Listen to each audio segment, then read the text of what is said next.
The chopsticks in my hand didn't tremble, though perhaps they should have.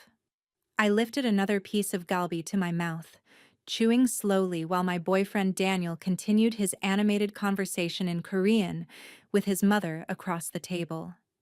They thought I couldn't understand a single word. Preparing and narrating this story took us a lot of time, so if you are enjoying it, like this video, it means a lot to us. Now back to the story. She eats like a pig, his mother said in Korean, her elegant fingers gesturing dismissively toward me. No wonder she's getting fat. You should find someone better, Daniel. Someone who understands our culture. Daniel laughed, the sound I used to find charming now scraping across my nerves like broken glass. Mom, relax. She's convenient for now. The American girlfriend looks good for the promotion, diversity, and all that corporate nonsense. Besides, she makes good money. Her salary helps cover my student loans. I smiled warmly at them both, playing the oblivious white girl who thought they were discussing the weather. My phone sat innocently beside my plate, voice recorder running beneath the camera app I'd pretended to use for food photos. This was the seventh dinner I'd recorded. The seventh time I'd sat through their casual cruelty, building my case piece by piece. More kimchi, Mrs. Park? I asked brightly, my American accent deliberately thick and clumsy. She smiled tightly, the expression never reaching her eyes. So polite, she said in English, each word dripping with condescension. Then back to Korean. But so stupid. Does she even know what kimchi is made from? Probably thinks it's just spicy cabbage. If only they knew. I'd spent 3 years in Seoul during college, studying international business at Yonsei University. I'd lived in Hongdae, dated a Korean guy for 18 months, and could discuss everything from the intricacies of Hangul to the proper way to make kimchi jjigae from scratch. My Korean was fluent enough that I'd once been mistaken for a gyopo, a Korean American, by a taxi driver in Gangnam. But when I'd met Daniel Park 18 months ago at a tech conference in Austin, I'd made a calculated decision. His LinkedIn profile had shown him working at NextCore Solutions, the same company I'd been trying to get hired at for months. When he'd approached me at the networking mixer, I'd seen an opportunity.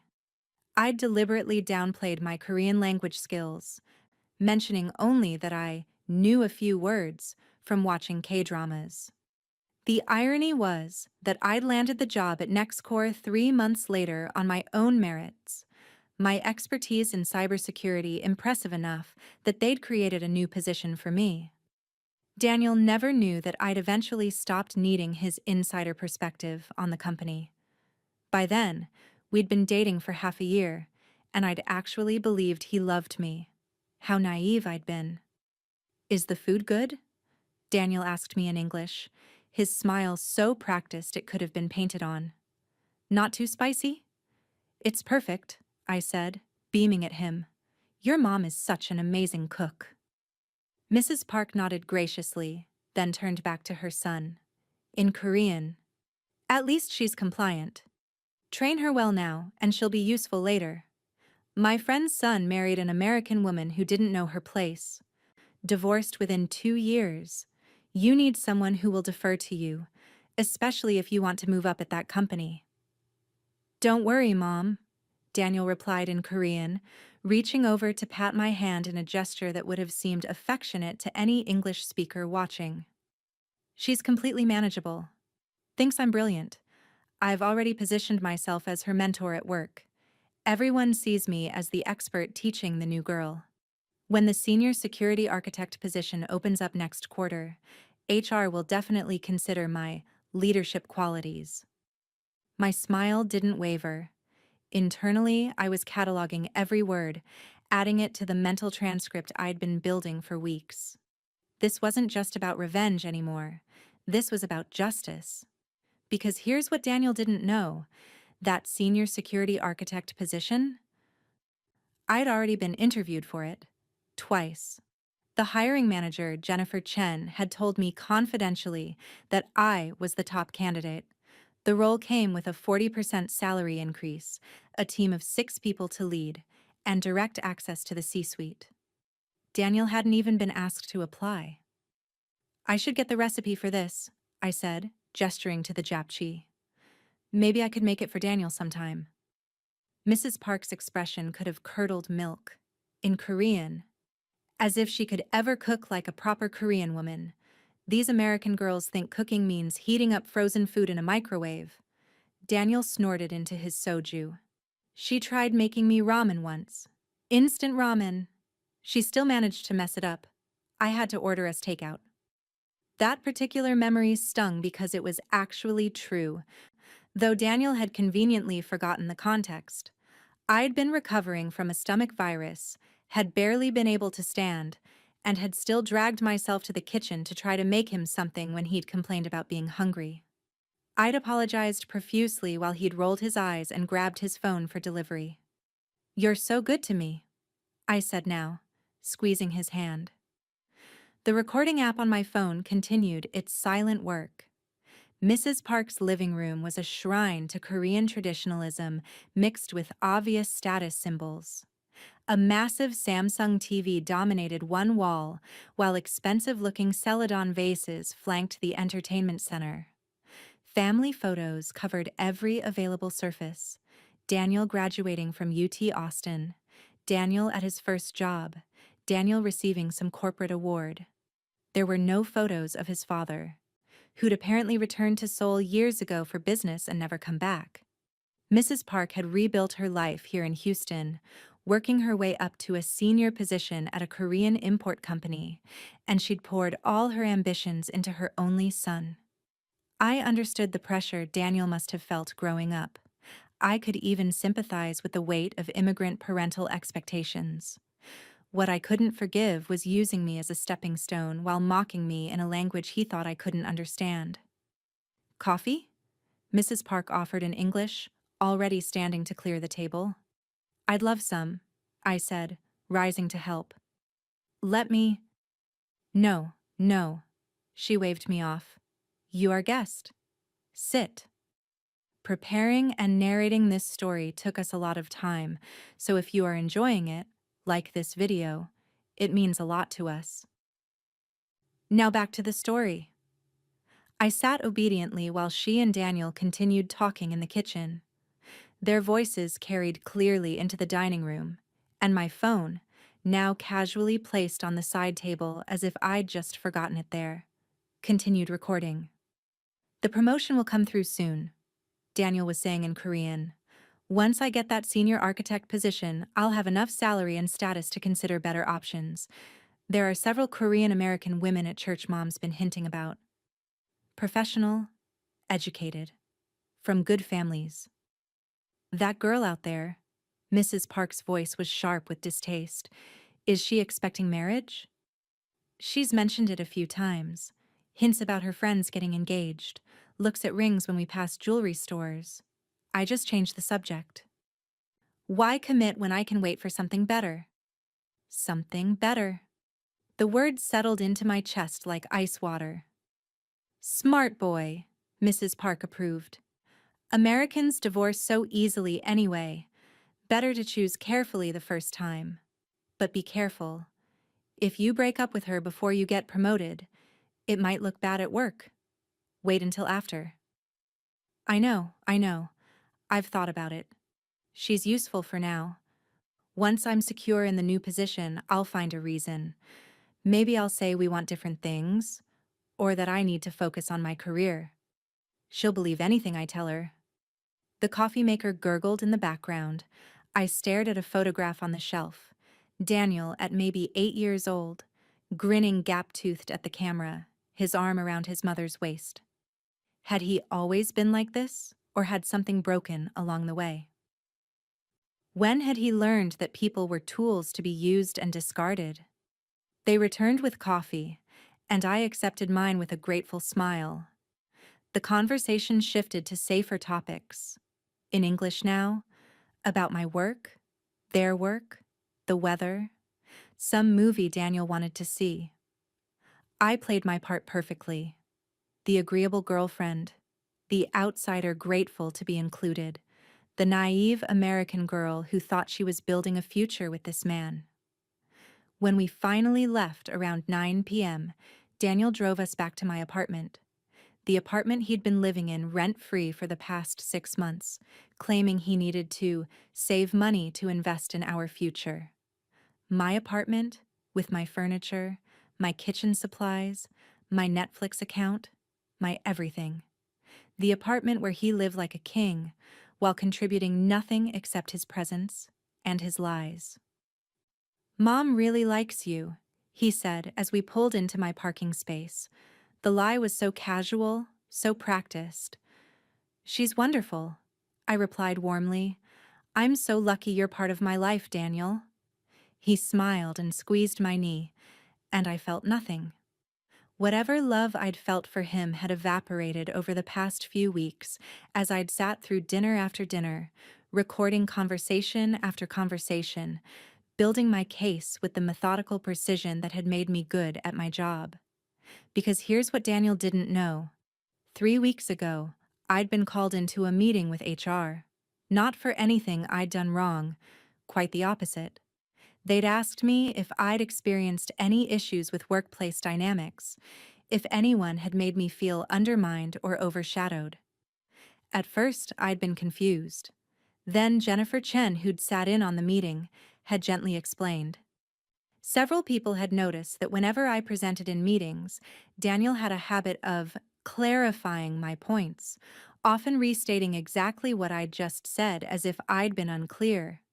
When I'd solved a critical security vulnerability last month, Daniel had somehow been copied on the company-wide praise email and had replied, all thanking people for letting him mentor such a promising team member. When I'd been asked to present at an industry conference, Daniel had suggested to our boss that he should co-present to make sure the technical details were accurate. Jennifer had been frank. "We're seeing a pattern that concerns us. We want to make sure you have the support you need to succeed here. And we want to be certain that any candidates for leadership positions actually possess the collaborative qualities we value." I'd been careful in that meeting. I hadn't wanted to seem like I was complaining or stirring up drama. I'd simply said I'd handle it and ask them to let me know if any formal issues arose, but the seed had been planted. HR was watching Daniel now, and he had no idea. Over the next 3 weeks, I'd begun my own investigation. I'd started recording our private conversations, legal in Texas, a one-party consent state. I documented every time Daniel took credit for my work, every time he mentored me in a meeting by explaining concepts I'd already mastered, every time he positioned himself as the expert and me as the student. I'd created a detailed timeline with supporting evidence, emails, chat logs, witness statements from colleagues who'd started approaching me privately to express concern. And then I'd started recording the dinners with his mother. Because I'd realized something. Daniel's behavior at work was just a reflection of how he saw me in every aspect of our relationship. I wasn't his partner. I wasn't even really his girlfriend. I was a convenient prop, a useful tool, a temporary placeholder until he could trade up to someone he considered more suitable. Now, as we walked into my apartment and Daniel immediately sprawled on my couch to play video games on my TV, I felt only a cold clarity. This wasn't about heartbreak anymore. This was about making sure he understood that actions had consequences. "I'm going to work on some stuff in the bedroom," I said. "Big presentation tomorrow." "Mm-hmm," Daniel mumbled, already absorbed in his game. I closed the bedroom door and pulled out my laptop. The recordings were all backed up in 3 separate cloud services, each protected by encryption and passwords Daniel would never guess. I'd been meticulous. Dates, times, locations, participants. Each recording was transcribed with timestamps and Korean to English translations. The whole package was professional, detailed, and damning. Tomorrow was Friday. My final interview for the senior security architect position was scheduled for 10 a.m. I already knew I had the job. Jennifer had essentially told me as much. But there was a formality to these things. The official offer would come Monday, which meant I had all weekend to make my final preparations. I opened my email and began composing a message to Jennifer Chen and Carla Rodriguez, Nextcore's VP of Human Resources. The subject line was simple: formal complaint, pattern of discriminatory behavior and workplace misconduct. My fingers flew across the keyboard as I outlined everything. The way Daniel had systematically undermined me at work, taking credit for my achievements while positioning himself as my superior, despite us being the same level. The way he'd used our relationship to gain insider information about my projects, which he'd then leveraged in meetings to make himself look more knowledgeable. The way he'd deliberately mistranslated things his mother said to me in Korean, claiming she'd said kind things when she'd actually been insulting me, and then I attached the recordings. 7 dinners, each one time-stamped and transcribed. In those conversations, Daniel had discussed using me to appear more diverse and culturally sensitive to management, planning to leave me immediately after securing his promotion. Sharing confidential company information about the senior architect position with his mother, including details about my interviews that should have been private, mocking my work performance in Korean to his mother, despite publicly praising me at the office. Discussing strategies to undermine my professional credibility while maintaining the appearance of being my mentor. The email took me 2 hours to write, crafting each sentence with care. This wasn't an emotional rant. This was a legal document, backed by evidence, presenting a clear pattern of behavior that violated multiple company policies: discrimination, harassment, breach of confidentiality, and creating a hostile work environment. I saved it as a draft. Monday morning, after my job offer was official, I would send it. I wanted there to be no question that I'd earned my promotion on my own merits, that this wasn't about professional jealousy or competition. This was about holding someone accountable for their actions. My phone buzzed with a text from my best friend Rachel. "Still on for lunch tomorrow?" "Definitely," I typed back. "Have so much to tell you." Rachel was one of the few people who knew about my Korean language skills. She'd been my roommate during our semester in Seoul, and she'd watched me fall in love with the language, the culture, the food, everything.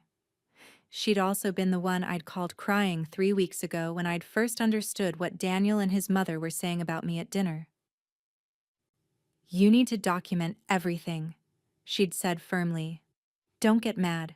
Get evidence." So I had. And now I had evidence that would end Daniel's career at Nextcore. Not because I was vindictive, but because he'd violated clear company policies. The recordings would show not just his personal betrayal, but his professional misconduct, using our relationship to gain insider information about company decisions, discussing confidential HR matters with outside parties, creating a hostile work environment through deliberate undermining and discrimination. From the living room, I heard Daniel laugh at something in his game. The sound that used to make me smile now just reminded me of how he'd laughed when his mother called me fat. How he'd laughed when discussing his plans to dump me. How he'd laughed while building his career on my back, fully intending to kick me aside as soon as I'd served my purpose. My phone buzzed again. This time it was Daniel. "Order us some food? I'm hungry." Not, "Could you?" Not, "Would you mind?" Just a command. As if I were his personal assistant rather than his girlfriend, as if my purpose was to serve him. I looked at the message for a long moment, then typed back, "Sure. What do you want?" Surprise me. I ordered his favorite Korean fried chicken, the expensive kind from the place he loved. It would be the last meal I'd ever buy him. Monday, his world would change. He just didn't know it yet. While I waited for the delivery, I pulled up the recordings again, listening to them one more time. Not because I needed to, I practically had them memorized, but because I needed to remember why I was doing this. It would be easy to second-guess myself, to wonder if I was overreacting, to feel guilty about what I was about to unleash. But then I heard his voice, laughing as he told his mother about his plans to trade me in for someone better. I heard him discussing my weight, my cooking, my intelligence, my worth as a human being. I heard him strategizing about how to use me for maximum professional benefit while giving me nothing in return, and I felt no guilt at all. The doorbell rang. I paid the delivery driver, tipped generously, and brought the food to the living room. Daniel paused his game long enough to dig in, making appreciative noises. "You're the best," he said, mouth full of chicken. "I know," I replied softly. He didn't hear the steel underneath those words. He never heard anything except what he wanted to hear. That was going to be his downfall. I took my own food back to the bedroom and closed the door. While I ate, I went through my checklist one more time. Recordings, secured and backed up. Transcriptions, complete and accurate evidence of workplace misconduct, documented with dates and witnesses. Timeline of events, detailed and chronological supporting documentation, emails, chat logs, meeting notes. Legal review. I'd consulted with an employment attorney, without mentioning names, to ensure everything I'd done was legal and admissible. Everything was ready. All I had to do now was wait for Monday. My phone buzzed with another message from Rachel. "Proud of you. He has no idea what's coming." She was right. Daniel thought he was so clever, managing two versions of himself: the supportive boyfriend in English, the calculating user in Korean. He thought he'd found the perfect system: an American girlfriend who made him look good at work, who paid his bills, who had no idea what he really thought of her. What he'd actually found was someone who spoke his language in more ways than one.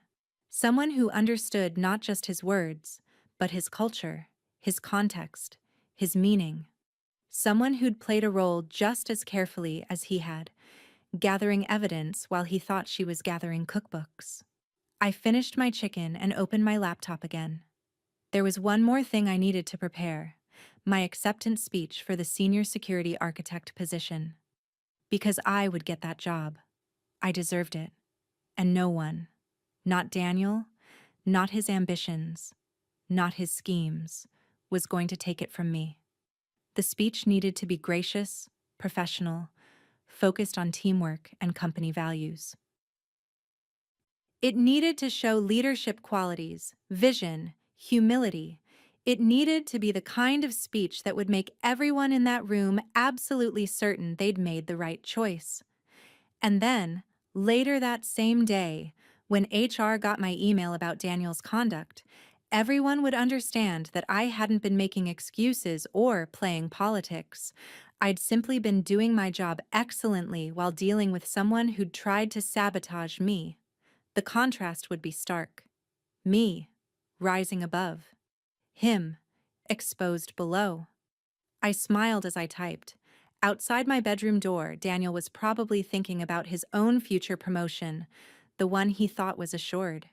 He was probably planning what he'd say when he dumped me, how he'd let me down gently while making it clear he was moving on to bigger and better things. He had no idea that his future was about to become very, very different from what he'd imagined. The weekend stretched ahead, and I had plans. Rachel and I would have lunch tomorrow, and I'd tell her everything. Sunday, I'd prepare my outfit for Monday's interview. Something professional but powerful. The kind of outfit that said, "leader," without being flashy. I'd review my presentation materials one more time, practice my talking points, make sure every detail was perfect. And Monday morning, I'd walk into that interview room and show them exactly why I deserved that promotion. Then I'd accept the position with grace and gratitude.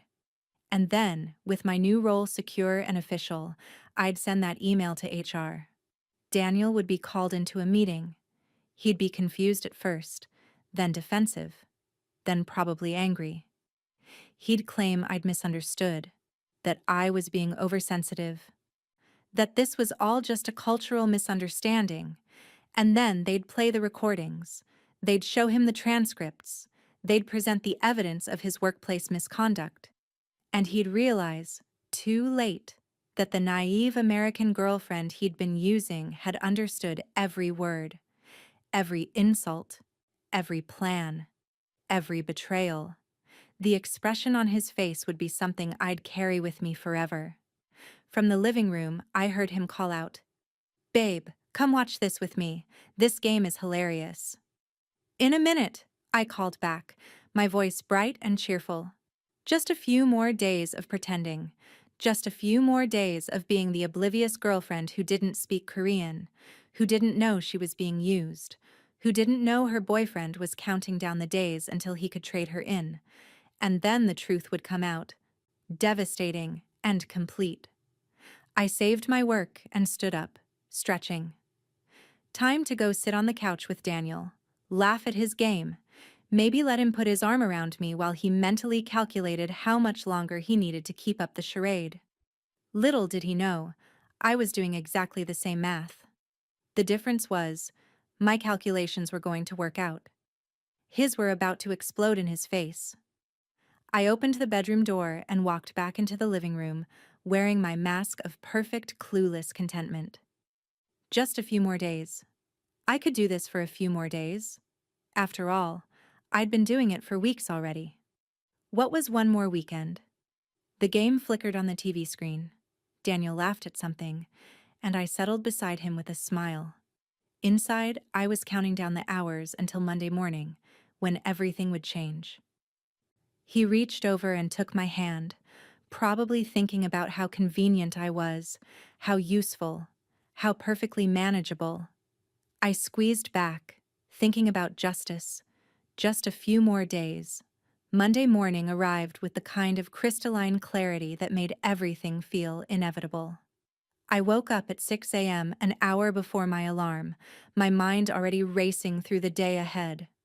Beside me, Daniel was still sleeping, his face peaceful in a way that almost made me feel something like pity. Almost. I showered and dressed with deliberate care. A navy blazer, crisp white blouse, tailored pants. Professional, confident, unshakable. The kind of outfit that said I belonged in a leadership role. My hair was pulled back in a sleek ponytail, my makeup subtle but polished. When I looked in the mirror, I saw exactly what I wanted to see. A woman who had earned her place and wouldn't be undermined by anyone. Daniel stirred as I was making coffee. "Big day?" he mumbled, stumbling into the kitchen. "Final interview for the senior architect position," I said, handing him a cup. 10 a.m. He took the coffee, suddenly more alert. "Oh, right, that." His expression flickered with something I couldn't quite read. Concern? Calculation? "Well, good luck. I'm sure you'll do your best." The condescension in those words would have hurt a week ago. Now they just confirmed everything I already knew. He didn't think I'd get the job. He probably thought they were interviewing me as a formality, that the position was meant for someone like him, someone who'd been positioning himself as the mentor, the expert, the natural leader. "Thanks," I said warmly. "I really appreciate all your support." He smiled, pleased with himself. "That's what I'm here for." I drove to NextCore's headquarters in downtown Houston with my windows down, letting the morning air clear my head. The recording of last night's conversation was already transcribed and added to my file. Daniel had spent an hour on the phone with his mother, speaking in Korean while I'd pretended to be absorbed in a book. They'd discussed his own career prospects, and he'd mentioned casually that he might apply for the senior architect position himself, just to see what happens. "If that American girl somehow gets it," his mother had said, "you'll need to be strategic. Make sure people see you as the real expert. She'll need guidance, and you can position yourself as indispensable." "Don't worry, Mom," Daniel had replied. Either way, I win. If I get the job, perfect. If she gets it, I'll be the power behind the throne. And then, once I've milked that for everything it's worth, I'll move on. Maybe to a different company where I won't be tied to her anymore. Every word was now part of my evidence file. Every casual cruelty, every calculated manipulation, every plan to use me as a stepping stone. I arrived at NextCore's sleek glass building 45 minutes early. The lobby was quiet, just a few other early arrivals getting coffee from the cafe. I ordered a green tea and sat in one of the modern leather chairs, reviewing my presentation notes one last time. Ready to knock their socks off? I looked up to see Jennifer Chen, my soon-to-be boss, smiling down at me. She was in her late 40s, with sharp eyes and an air of no-nonsense competence that I'd always admired. Absolutely, I said, standing to shake her hand. Good. Though between you and me, this is really just a formality. The team is unanimous. She paused, her expression becoming more serious. I also wanted you to know, HR has some questions they'd like to ask you after the interview. Nothing bad, she added quickly, seeing my expression. Just some follow-up on workplace dynamics. Completely voluntary, but I think it would be valuable. My heart rate picked up slightly. Of course. Happy to help. Great. See you at 10. The interview was, as Jennifer had suggested, more of a conversation than an interrogation. The panel consisted of Jennifer, two other senior managers, and Marcus Webb, our CTO. They asked about my vision for the security architecture team, my thoughts on emerging threats, my leadership philosophy. I spoke confidently about collaborative approaches, mentorship, building a culture of continuous learning. When Marcus asked how I'd handle a situation where a team member consistently took credit for others' work, I chose my words carefully. I think the first step is documentation and clear communication. Everyone's contributions should be visible and acknowledged. If someone is positioning themselves as a sole expert or undermining teammates, that's not just bad for morale, it's a security risk. Our work requires trust and transparency. Jennifer's slight nod told me she understood the subtext. The interview concluded at 11:15. As I was gathering my materials, Jennifer touched my arm lightly. Carla Rodriguez is waiting in conference room C. She'd like to speak with you now, if you have time. Of course. Carla Rodriguez was NextCore's VP of Human Resources, a woman with silver hair and a reputation for being both fair and formidable. When I entered the conference room, she was seated at the table with a laptop open and a thick folder beside her. Please, sit, she said, gesturing to the chair across from her. First, let me say congratulations. The senior security architect position is yours, pending the standard background check and paperwork. We'll have the official offer to you by end of day. Relief and triumph flooded through me. Thank you. I'm honored. You should be proud. You earned it. Carla's expression became more serious. Now, I'd like to discuss something sensitive. Over the past few weeks, we've received some informal concerns about workplace dynamics, specifically regarding your interactions with Daniel Park. I want to be clear. This conversation is confidential, and anything you share will be taken seriously. I took a breath. This was it. The moment I'd been preparing for. Actually, I said, I've been planning to file a formal complaint. I wanted to wait until after the interview process was complete, so there would be no question about my motivations. I have extensive documentation. Carla's eyebrows rose slightly. I see. Please go on. I pulled out my tablet and opened the file I'd prepared. I'll start with the context.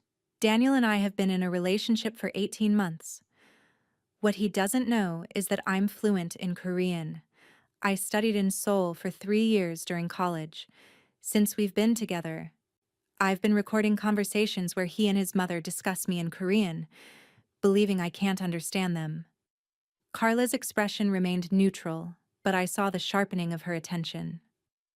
These recordings document several concerning patterns, I continued. First, Daniel has explicitly discussed using our relationship to appear more diverse and culturally sensitive to management, viewing me as a career asset rather than a partner. Second, he's discussed confidential company information with his mother, including details about my interview process for this position. Third, he's systematically undermined my professional credibility while positioning himself as my mentor, despite us being at the same level. And fourth, he's planned to terminate our relationship immediately after securing a promotion, having used me for professional and financial benefit. I turned the tablet to show her the organized file structure. I have 7 recorded dinners, each transcribed and translated. I also have documentation of workplace incidents where he's taken credit for my work, corrected me in meetings by restating what I'd just said, and suggested to management that he should oversee my projects. Carla was silent for a long moment, her eyes scanning the screen. These recordings, they were made in Texas? Yes. One-party consent state. I've consulted with an attorney to ensure everything is legal and admissible. And you have translations? Professional translations, yes. I did them myself, but I'm prepared to have them verified by an independent translator if needed. Carla opened her laptop and began taking notes. I'll need copies of everything. This is extensive and extremely concerning. She looked up at me. I need to ask, why wait until now? Some of these recordings are from weeks ago. 2 reasons, I said. First, I wanted to be absolutely certain of the pattern. 1 or 2 comments could be explained away as jokes or misunderstandings. But 7 different occasions, with consistent themes and increasingly explicit planning? That's a pattern. Second, I didn't want anyone to think this was about competition for the senior architect role. I wanted that position based on my merits, not because I'd filed a complaint about a colleague. Carla nodded slowly. That's remarkably professional of you. Many people in your situation would have acted much sooner. I wanted to do this right, I said simply. Not just for me, but for anyone else who might face similar behavior in the future. We spent the next hour going through every piece of documentation. Carla asked detailed questions, took extensive notes, and had me send everything to a secure HR drive. When we finally finished, she sat back in her chair with a heavy sigh. This is one of the most thoroughly documented complaints I've seen in 20 years of HR work, she said, and it's also one of the most disturbing. Mr. Park has violated multiple company policies: confidentiality, creating a hostile work environment, discrimination, and professional misconduct. The fact that he did it in a language he thought you couldn't understand doesn't make it less serious. If anything, it makes it more calculated. What happens now? I asked. We'll be launching an immediate investigation, Mr. Wah. Park will be placed on administrative leave as of today, while we review the evidence and conduct interviews. Given the strength of your documentation, I anticipate this will be resolved quickly. I'll be frank with you. This kind of behavior typically results in termination. Something in my chest loosened. Not satisfaction exactly, just relief. That someone in authority was taking this seriously. That I hadn't been overreacting. That justice was possible. What about the other issues? Carla continued. The personal relationship? The living situation? He's been living in my apartment rent-free for 6 months, I said. I'll be asking him to leave today. The relationship is over, obviously. I just needed this investigation to be official before I could safely end things. Carla's expression softened slightly. I'm sorry you had to go through this, both professionally and personally. You shouldn't have had to build a legal case just to be treated with basic respect. No, I agreed. But I'm glad I did it right. I left the conference room at 12:30. My phone had 3 texts from Daniel. How'd the interview go? Want me to pick up lunch? And, my mom wants to know if we're coming to dinner on Saturday. I didn't respond. Instead, I texted Rachel. It's done. Told HR everything. He's getting suspended today. Her response was immediate. OMG. Are you okay? Want me to come over tonight? Yes. I'm kicking him out after work. Could use moral support. I'll be there at 5, bringing wine and pizza. You're the best. I spent the rest of the afternoon in a strange state of limbo. I worked on routine tasks, attended a meeting about a minor security patch, responded to emails. Every few minutes, I'd remember what had happened that morning and feel a surge of something between anxiety and triumph. At 3:15, I saw Daniel being escorted into a conference room by Carla and another HR representative. His expression was confused, maybe a little annoyed, like he thought this was just some routine meeting. He had no idea what was coming. I didn't see him come out. At 4:30, Jennifer stopped by my desk. Go home, she said quietly. You've had a hell of a day. We'll handle everything from here. Is he? He's been suspended pending investigation. Security is escorting him out of the building now. He won't be returning to your apartment tonight. HR has made that very clear. If he shows up anyway, you're to call the police immediately. We've also connected you with our employee assistance program if you need counseling or legal support. I nodded, feeling suddenly exhausted. Thank you for taking this seriously. Thank you for documenting it so thoroughly. You may have saved us from a much bigger problem down the road. She paused. The official announcement of your promotion will go out Wednesday, once the paperwork is finalized. But between you and me, you're going to be an excellent senior architect. You've already shown more integrity and professionalism than most people I've worked with. I packed up my things and headed to the parking garage. My hands were shaking slightly as I unlocked my car. It was really happening. After weeks of careful planning, meticulous documentation, strategic patience, it was actually happening. My phone buzzed with a call from an unknown number. I let it go to voicemail. Then another call, this time from Daniel's number. I declined it. A text appeared. What the hell is going on?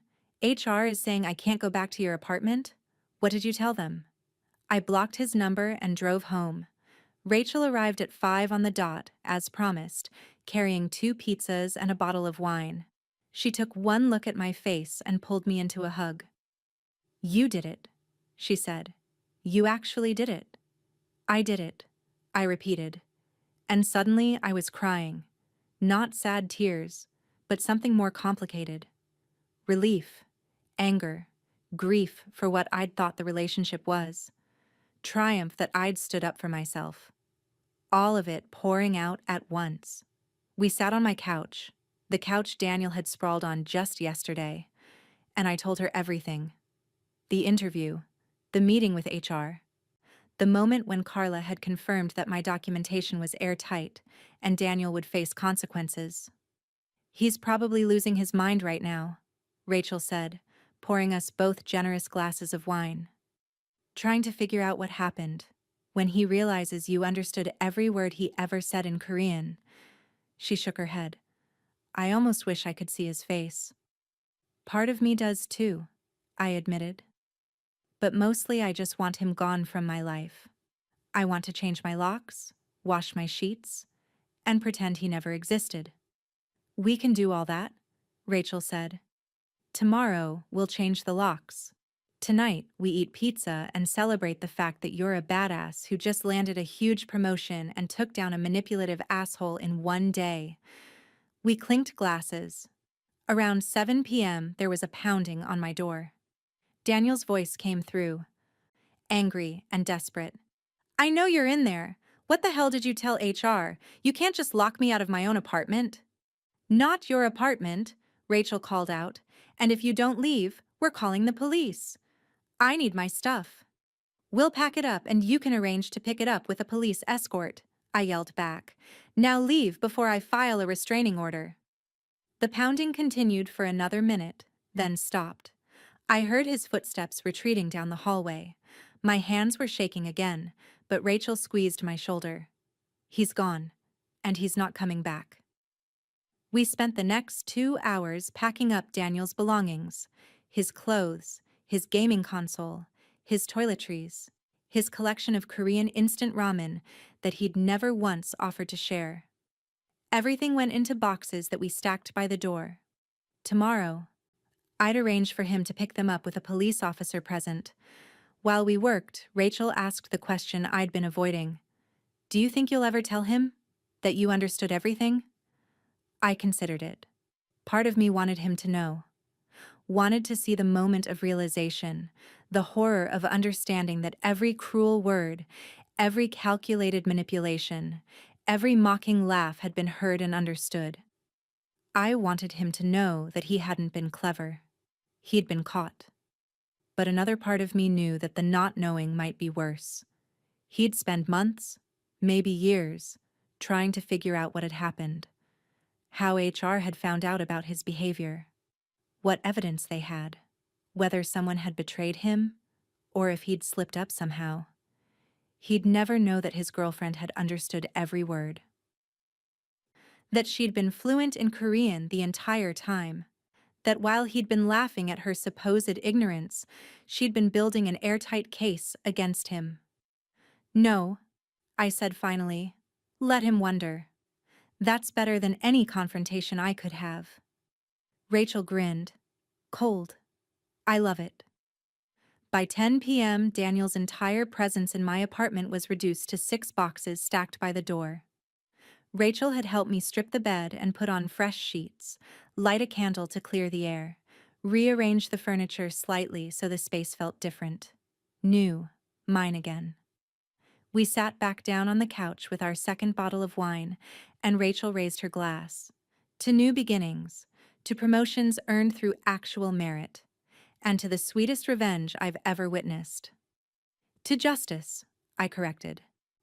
It's not revenge if it's just documenting the truth and letting appropriate authorities handle it. Fine. To justice that tastes suspiciously like revenge. I laughed, the first genuine laugh I'd felt in weeks. I'll drink to that. Wednesday morning, the official announcement went out. I was the new senior security architect, effective immediately. My inbox flooded with congratulations from colleagues, many of whom seemed genuinely happy for me. Jennifer sent a separate email welcoming me to the leadership team and scheduling our first strategy meeting for Friday. There was no announcement about Daniel. HR didn't publicize disciplinary actions. But word spread anyway, the way it always does in offices. People knew he'd been suspended. They knew there was an investigation. And because several people had witnessed his habit of undermining me in meetings, it wasn't hard for them to connect the dots. On Thursday, Carla called me into her office. The investigation is complete, she said. We've reviewed all your documentation, conducted interviews with team members, and consulted with legal. Mr. Park's employment with NextCore Solutions has been terminated, effective immediately. He'll receive a severance package in accordance with his contract, but he will not be returning to the office. He's also been informed that any attempt to contact you will result in legal action. Thank you, I said quietly. There's more, Carla continued. During the investigation, we discovered that Mr. Park had been accessing confidential project files that he wasn't authorized for. He'd been using your login credentials, which he apparently had because of your relationship, to view information about upcoming projects and then positioning himself as knowledgeable about them in meetings. That's a serious security breach and a terminable offense on its own, even without the harassment and discrimination. My stomach dropped. He was using my credentials? Your password manager was saved on your home computer, which he had access to. We found evidence of multiple unauthorized access attempts from your home IP address during times when you were in the office. He was essentially stealing information and passing it off as his own expertise. I felt sick. Not just at the betrayal, I'd already processed that, but at my own security lapse. I'd been so careful at work, but I'd never imagined I needed to protect my credentials from my own boyfriend. We're implementing new security protocols as a result, Carla said. This was a valuable, if expensive, lesson for the company, and it makes the termination decision unambiguous. Mr. Park violated multiple policies, some of them terminable on first offense. I spent Thursday afternoon in a blur of transition meetings, getting briefed on my new responsibilities, meeting my new team members, setting up my new office. The space was twice the size of my old cubicle, with a window overlooking downtown Houston. My name was already on the door. Emma Chen, Senior Security Architect. Emma Chen. Not Emma Park, which Daniel had occasionally referred to me as, already planning our future marriage without ever actually proposing. Just Emma Chen. My name. My identity. My career. On Friday, I had my first team meeting as a leader. 6 people looked to me for direction, and I felt the weight of responsibility settle on my shoulders. But it felt right. I belonged here. I'd earned this. After the meeting, Jennifer pulled me aside. I heard you handled the security breach revelation well. Not everyone would have been so professional about discovering their partner had stolen their credentials. Ex-partner? I corrected. And honestly, after everything else, it was almost expected. He was using me in every other way. Why not that too? For what it's worth, I think you're going to thrive in this role. You've already shown better judgment and integrity than many senior leaders I've worked with. You documented a problem, brought it through proper channels, and never let it affect your work quality. That's leadership.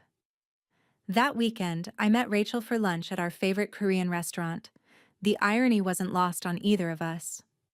So, Rachel said, pouring us both soju. How does it feel? Justice served? Promotion secured? Toxic ex removed from your life? Surreal, I admitted. Sometimes I still can't believe it worked, that I actually pulled it off. You didn't pull off anything, Rachel said firmly. You documented unacceptable behavior and reported it through proper channels. He's the one who pulled something, a manipulative scheme that blew up in his face. She was right, of course. I hadn't done anything wrong. I'd simply refused to be a victim. My phone buzzed with an email. It was from an address I didn't recognize, but the subject line made my blood run cold. We need to talk. I opened it, my heart pounding. It was from Daniel's mother. Ms. Chen. It read in stilted English. My son tells me there has been a misunderstanding at his work. He says you have made false accusations. I think you should know that Korean culture values forgiveness and harmony.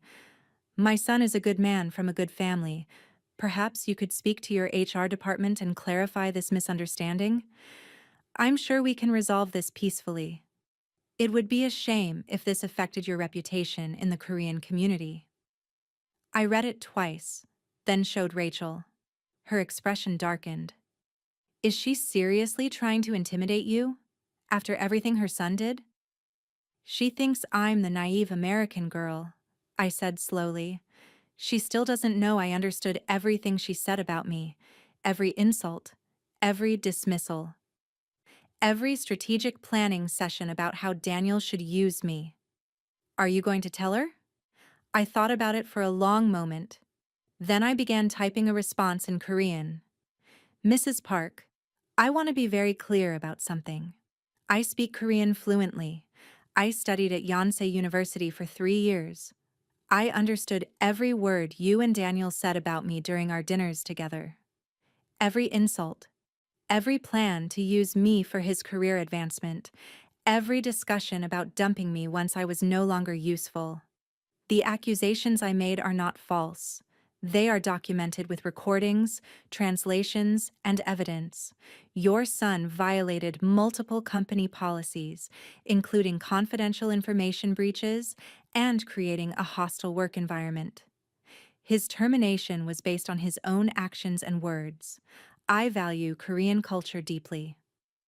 That's why I'm disappointed that you used it to shield manipulative behavior, Respect and harmony are important, but they shouldn't come at the cost of justice or self-respect. Please do not contact me again. Sincerely, Emma Chen, Senior Security Architect, NextCore Solutions. I sent it before I could second-guess myself. Rachel read over my shoulder and burst out laughing. Oh my God, you're my hero. Do you think she'll respond? Probably not. But at least she'll know. My phone stayed silent for the rest of lunch. But later that evening, I got a single text from an unknown number. Just 2 words in Korean. I'm sorry. I didn't know if it was from Daniel or his mother. I didn't ask. I just blocked the number and deleted the message. 3 months later, I was sitting in my office reviewing the quarterly security audit when Jennifer knocked on my open door. Got a minute? I have someone I want you to meet. She stepped aside, and a young woman in her mid-20s entered hesitantly. Emma, this is Sarah Kim. She's joining us as a junior security analyst. Sarah, this is Emma Chen, your new supervisor. We shook hands, and I noticed Sarah's nervous energy immediately. Welcome to the team, I said warmly.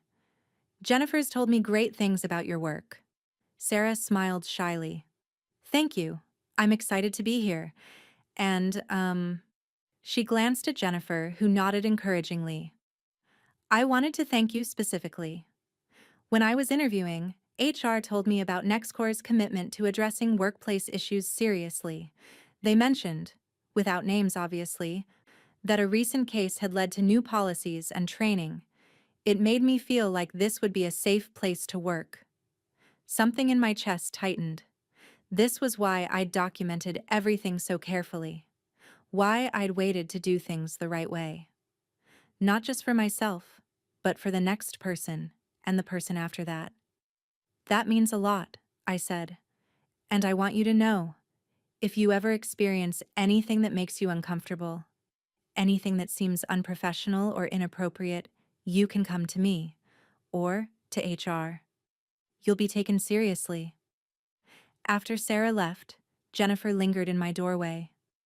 You changed things here, she said quietly. The way you handled that situation, it raised the bar for everyone. We've implemented new training, new reporting structures, new accountability measures. All because you had the courage to document everything and come forward. I was just protecting myself, I said.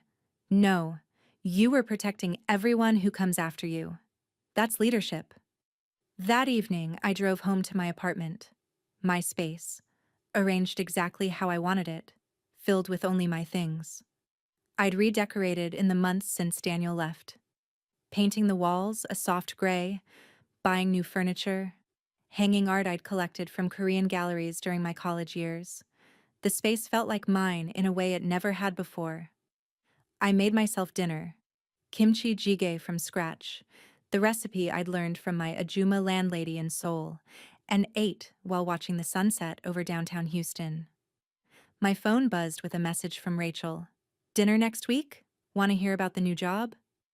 Absolutely, I typed back. My treat. I'm still celebrating. There were things I still thought about sometimes. The early days with Daniel, when I'd believed he loved me. The moment I'd first understood what he was really saying in Korean. The careful, painful process of building a case against someone I'd once trusted. But mostly, I thought about how far I'd come. The promotion I'd earned. The justice I'd secured. The changes I'd helped implement. The young analysts like Sarah who would benefit from my refusal to accept unacceptable behavior. I thought about the woman who'd sat at that first dinner, listening to insults she wasn't supposed to understand, beginning to plan her response. I thought about how she'd waited, documented, and executed her plan with precision. I thought about how she'd won. And I realized something. I wasn't that woman anymore. She'd been operating in survival mode, gathering evidence, preparing for battle. That version of me had been necessary, but she was tired. She'd carried the weight of secret knowledge, playing a role, maintaining a facade. Now, I could just be Emma, senior security architect, leader, mentor, someone who'd stood up for herself and changed her workplace for the better. I raised my glass of soju to the empty apartment, to the woman I'd been and the woman I was becoming. Chalheso, I said quietly. Well done. And then I took a sip, set down the glass, and moved forward into my future, one where I'd never again stay silent while someone underestimated me in any language. The recording app on my phone, the one I'd used so carefully for months, was deleted now. I didn't need it anymore.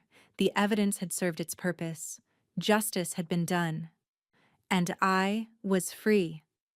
Up next, you've got 2 more standout stories right on your screen. If this one hit the mark, you won't want to pass these up. Just click and check them out. And don't forget to like, subscribe, and turn on the notification bell so you don't miss any upload from us.